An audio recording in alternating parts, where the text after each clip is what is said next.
वहाँ कोई नजर नहीं आता। वो पागलों की तरह अपने परिवार वालों को ढूंढता है।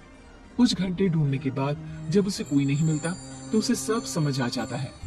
अब वो करता भी तो क्या, न घर का पता मालूम था, ना ही कोई फोन नंबर। थक हार कर वो वहीं बैठ जाता है। तुम दोनों तो हर्ष को मेले पर लेकर गए थे ना, इतनी जल्दी वापस आ गए? और हर्ष कहाँ है, कहीं नजर नहीं आ रहा? माँ, वो अपने पुराने दोस्तों से मिलने की बहुत जिद कर रहा था, तो हम उसे अनाथ आश्रम छोड़कर आ गए हैं। कुछ दिन के बाद आ जाएगा, आप परेशान ना हो। वसुंधरा को दाल में कुछ गड़बड़ लगती है, लेकिन वो कुछ नहीं कहती और सीधे अपने रूम में चली जाती है। महिमा, माँ को इसके बारे में कुछ पता नहीं चलना चाहिए। महिमा सिर हिलाकर हाँ कहती है।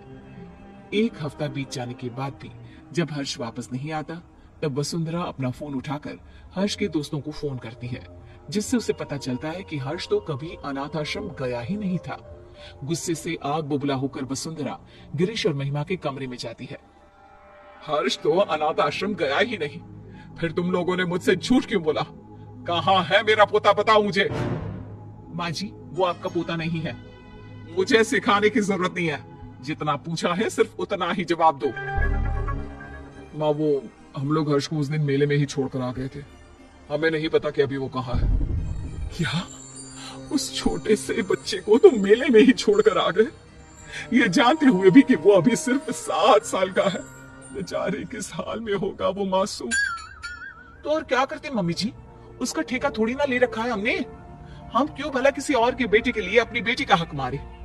इस घर परिवार और हमारे प्यार पर सिर्फ दृष्टि का हक है। अगर ऐसी ही बात है तो मैं तुम्हें याद दिला देती हूँ कि तुम भी कोई मेरे सगे बेटे नहीं हो। ऐसे ही किसी अनाथ आश्रम से मैं तुझे लेकर आई थी।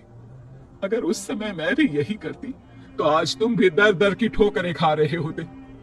मैं नहीं जानती थी कि तुम दोनों की सोच इतनी छोटी भी हो सकती है।